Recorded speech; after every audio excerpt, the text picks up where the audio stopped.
we go. We're back. It's Wednesday, 3 o'clock. Welcome, guys. I am at the most joyful place on earth. You know what it is? Blue Ridge Winery. Yo, guys, Randy here. Every Wednesday we do this. We come into your life. We want to bring a message of hope and trust, enthusiasm, excitement, some way to add value to your life. And today is no different. It is such a fun talk. You know, it's fall season. And if there's ever a time to come to Blue Ridge, it's right here, right now. Right? It is so gorgeous out here. The leaves are they're not quite changing yet. Well, a little bit over here, a little bit of red. But the vineyard, the leaves are starting to change. It's harvest season. The air is going to get crisp, but not today. My God, it's like 120 degrees out there. Yo, Gerald, what's happening? Gerald, wait, I see you. And today's talk, guys, I hope you love this. Because, you know, in the fall season, you notice there's lots of weddings. It's wedding season, right? By the way, we don't do weddings at Blue Ridge. Right, Sally? He's laughing. We don't. We try not to do weddings here.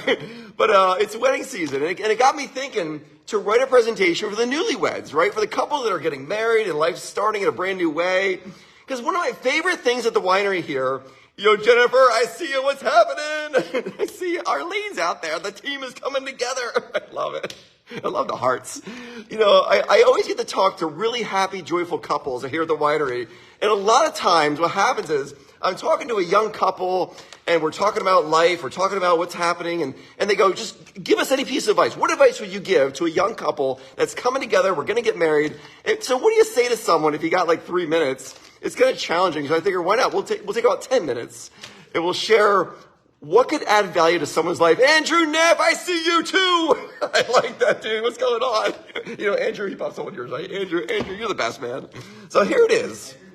So advice for newlyweds. I hope you all love this. But come to think about it, I've been reading this to everyone here today. And they go, you know, this is actually for anybody. Not just newlyweds, but anyone. It's advice for anyone. So number one, say what you want and say what you don't want, right? I mean, this is number one. Say what you want. Speak your mind. I love the hearts. You were with me on this. And you know what's funny? I was talking to someone over here at the bar, and I told them about this topic, and they go, oh, man, rule number one, say what you're thinking. I go, oh, my gosh. But, I didn't even read this to you, and that is number one. Say what you're thinking. Politely speak your mind. I mean, it's a mean game to play when one person in a relationship is thinking, well, you should just know what I want. That's kind of mean. When half the time they don't even know what they want, right? So how can the other person know what they want without speaking their mind? We have to be honest. We got to be direct and we have to be clear with our communication. Otherwise, misunderstandings will happen. You all know Brene Brown. I studied Brene Brown, right? Brene Brown says, clear is kind, unclear is cruel. And that is so true. On every level of communication, right? You're better off having those challenging discussions now than later.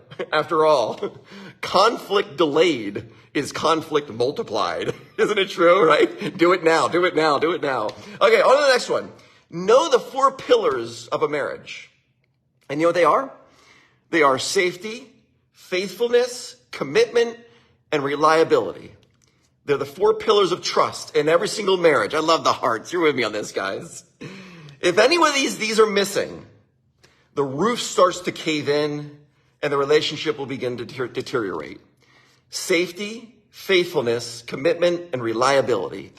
If you say it, follow through. I can trust in you. If it comes out of your mouth, it will be, right? Important stuff.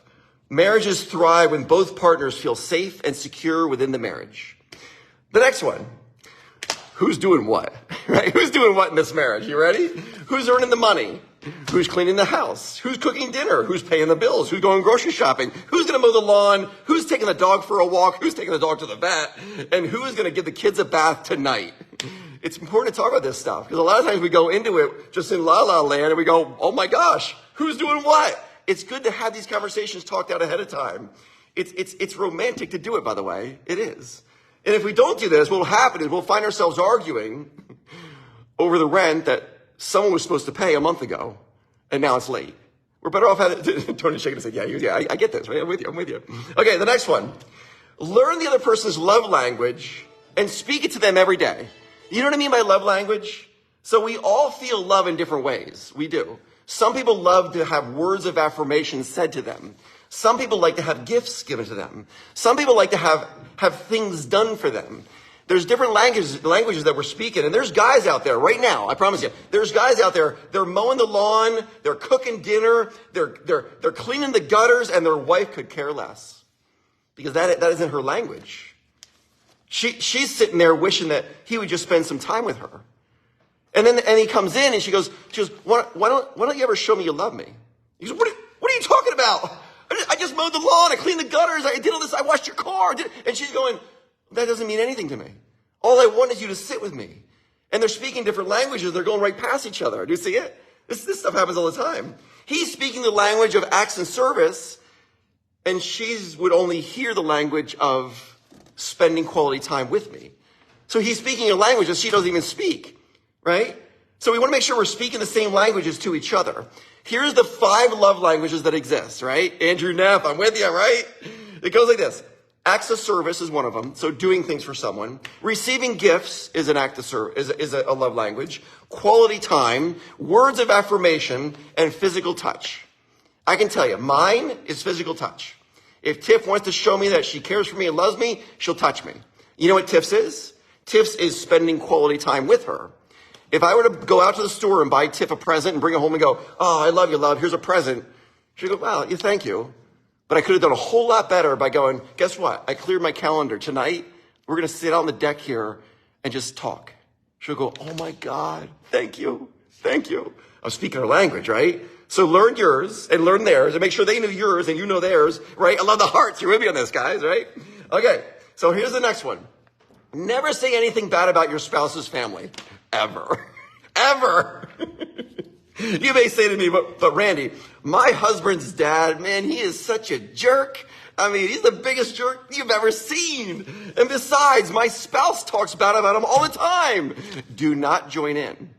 Do not say a word ever. In fact, if they talk bad about their dad, you should talk good about their dad. Say, no, he's not that bad. He's not that bad. Come on, you're giving him a hard time. Stand up for them, I promise you. It'll pay off in the end. Don't ever join in. Even if you have to bite your tongue to stop words from coming out. There's something about blood relatives that runs deep, guys. And you don't want your words to ever come back to haunt you one day. You see, when a blood relative dies, magically, everything ugly about them is forgotten. And chances are you'll still be alive. And when they die, your spouse will remember everything that you said. But now you said it about their beloved, innocent, deceased dad. You see, the way it works is this. No living person can ever compete with a dead person. So don't ever say anything bad about your significant other's family, ever, ever, ever, ever. I promise, it'll come back to bite you one day. Don't ever do it, right? Okay, so that one's easy. The next one. Praise what you like and ignore what you don't. It's that simple. You know, Dick James, one of my best friends, Dick James, he goes, you know, people are a lot like dogs. you can train them. I'm like, what do you mean, Dick? He goes, oh, yeah. I just reward what I want. If I see something that they're doing something I like, I just reward that. And if it's something I don't like, I ignore it. And what happens is they start doing more of what I want because people like to get rewarded just like a pet likes to get rewarded. I'm like, kind of mean, but I guess you're right because I love to get rewarded. So does Tiff, right? I don't know anyone that doesn't like to be rewarded, right? I love the hearts. You with me on this, right? So it is that simple. People respond to rewards. So simply point out everything you love about the person all the time and you'll get more of it. And whatever you don't like, stay quiet. kind of like the relative thing, right? Just stay quiet about it, right? And what'll happen is you'll just get more of what you want.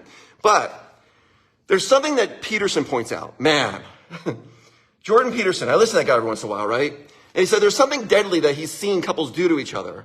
What they do is they punish someone for doing something good.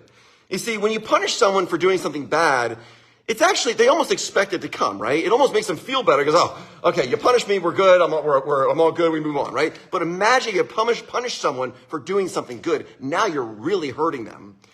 And it's the worst thing you could ever do to your significant other is punish them for doing something good.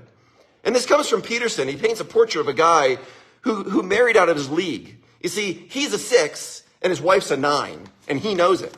But his wife was attracted to him for other reasons. It wasn't his looks and stuff like that. But the guy's got a jealousy problem. You see, he thinks that everywhere his wife goes, other guys are looking at him, at her, right? And he's got this going on in his mind. It's just messing him up. And one night they're going to go out to dinner and his wife's all dressed up and she's looking gorgeous and he can't get over his jealousy. So what he does is he takes it out on his wife. So rather than saying you look gorgeous and beautiful, he goes, don't your toenails have chips on them? And is that the roots I see coming out of your hair there? He punishes her for looking gorgeous and trying to look pretty. Well, guess what? She'll never do it again. She'll never put up with it again. You punish someone for doing something good, you deserve to lose them, to put it bluntly. Never punish someone for doing something good, ever. So far, so good, right? Okay, 2 more. Here we go. Women feel words and guys hear words, right? I've learned this from Mama. I'm talking to her. She's in tears and crying. I'm going, what are you crying about? I don't get it. And she goes, I just feel it. I go, wait, you're telling me you feel words and I hear words? Is that what's going on here? She goes, that's a good way to put it. And this is true. So this is where us guys, our desire to take care of our wives, it needs to be greater than our desire to be right in a conversation, right? You with me on this? The desire to take care of our wives needs to be greater than our desire to win the argument or win the conversation. It happens so many times in relationships. We think that we've won the fight, but we've lost the person in the process. And what have you gained? I've learned any time that you can ever have a chance to have someone save face, let them save it. Always let them save it. If you're ever in public and you think your wife has done something wrong and you're going to be right and she's going to be wrong, never, ever point it out. Ever. Let them save face. Always. Judy! What's happening, Judy? I like that. Women are emotional. I like that. I'm with you, Judy. Look at it. Hey, Nicole, what's going on? Right? Yo, Ken, I see you, Ken. The team's back. We're all together. So us guys, we need to do all we can to hear and feel the words that she's saying. This is why apologies are so important. Us guys, we may not know what we ever that we actually said something that hurt her. I'm guilty of this, guys. My name is Randy. And what I'm talking about, I've lived through. I have failed on every single one of these levels. I'm speaking from experience here, right? And I've done things and said things and Tiff's hurt. And I don't even get it. I'm thinking, I don't get it. What did I say? Because you're just so mean. I've learned to say, love, I'm so sorry. I would never hurt you on purpose. Will you accept my apology? Just like that. That's all she needed. But it goes both ways. It goes both ways. Because there have been times where Tiff has done something and I go, wait a minute, what did you do there? And she goes, did I hurt your feelings? I go, well, I don't know. I just feel a little different. She goes, let me apologize to you. So whether it's the guy doing it or the girl doing it, if there is a misunderstanding in the relationship, in any sort of communication, simply apologize. It doesn't matter who's right or wrong. You see, when we apologize, what we're doing is we're saying is, look, I value this relationship more than my ego. And there is the challenge, isn't it? Because we're going to go, no, I'm right and you're wrong and that's that. And I'm going to stand on this hill alone. I'd rather stand there with Tiff. But it always takes going, all right, my relationship is more valuable than the ego. So let's just put that down. And by the way, it's hard to love someone that's very egotistic. It really is very tough, right? Okay, so far so good. Okay, the last one is to be polite. Man, how many times have you seen it? That someone is more polite to a stranger than her husband or wife, right? I mean, you see this all the time. I mean, they're at a grocery store and they're at the checkout counter and they're paying for their groceries and they're so polite to the person they don't even know. And then they turn and they go, come on, let's get in the car. Hurry up, let's go. I'm like, oh my goodness, be nicer to your wife and children than some stranger. Always give your significant other your absolute best. And this is something I've had to learn because there were times, guys, here at the winery, I'd come down here, we'd be bouncing around all day. At the end of the day, believe it or not, I'd be feeling a little bit whooped, kind of tired, right? We worked like 10 hours, running around like crazy, and I would go home and I'd walk in the house and I would go, oh man, wow, I'm exhausted here.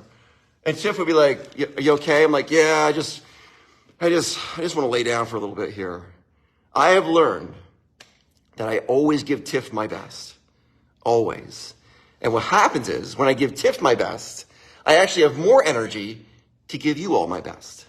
It's funny how it works, but I always save your best for the person closest to you, right? There's that saying that says, treat the ones you love the most like the ones you love the most, right? I love the heart. You with me on this, guys, right? No one has ever gone wrong with that apology. I know we're going back to the apology, but no one's ever gone wrong with apologizing. No apologies ever hurt someone. And the politeness, treat your spouse better than any stranger you ever meet. One thing that I've done to trap myself, guys, I know I'm a person of extremes. If we're going to build a winery, we're building the best winery in the world. If we're going to ski race, we're going to make the World Cup. If you're going to be in a relationship, we're going to keep it real all the time, right? We're going to talk about everything all the time, what's going on. That means that sometimes if I'm angry, I'm really angry. But if I'm happy, I'm really happy. So I've told Tiff, I go, let me trap myself in a positive situation here. If I'm ever upset, I'm ever angry, and you think I might say something to you that can hurt you, what I want you to do is say to me, look, listen, buddy, will you speak to me like this if God was standing next to me? It works every time. She shuts me down, and I go, you got me, love. I'm with you. Thank you for putting me in my spot. It's a way to trap ourselves in a positive situation. Give them the words to say to you to put you in the right spot. Isn't that true? Right? Okay, so we got a bonus one. Okay, I said it one more bonus one. Work hard and talk a lot about aligning reality with expectations. I always think whenever there's a misunderstanding in a marriage, it's that, well, I thought life was going to be like this, but life is like this. You with me on the hearts like this, right? I love the hearts because they're really aligning reality and expectations is a major thing in life. It's a major thing in business. It's a major thing in family relationships. It matters so much. Work hard to align the two. When they don't align, misunderstandings, fight, hard feelings, that is definitely the foregone conclusion. Fulfilling marriages, they're earned through hard efforts on both sides. You see, in life, everything worthwhile is uphill. And a great marriage is no difference. There's no difference. You show me a couple that has a rich, deep, meaningful relationship, and they've been together for 50 years, they're going to say to you, we worked hard at it. They're not going to say, well, we just showed up. I can't believe it happened. Look at this. No. Anything worthwhhile is uphill in this world. It's like that old saying, the guy who climbed Mount Everest, and the interviewer goes, how did you do it? How did you do it? He doesn't go, I was out walking around one day and ended up there. No. We have a plan. We set out. We work hard at it. We're dedicated. We follow through. That's what it takes to have a great marriage. And when each partner loses themselves in the service to the other person, you can be sure that both people will experience the very best marriage has to offer. Simply lose yourself in the service to your partner. And just like that, I promise you, you will find yourself in the most wonderful marriage that ever exists. I love you all. Thanks for being here today. Hope it added value to your life. I love it, Ken. Nicole, I see you. Mic drop. Andrea, I see you. Good to see you guys. See you soon. It's going to be a good weekend. See you guys. You know there's a 5K coming up this Saturday?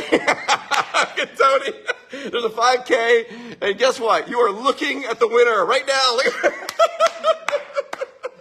So Tony's running it with me, and we've been competing, guys. Look at Tony. He's coming over. He's not going to take it. All right, for the record, Tony has the fastest time so far. Tony ran, what do you run, a 20.5? 20 minutes, 20-minute, 55-second 5K the guy ran. 2 nights ago, I clocked it at 21:36. I'm getting on his heels, right? I'm getting on. So this weekend, guys, it's on. We've been talking smack like crazy. I love this guy. See you guys. Bye, y'all. See ya.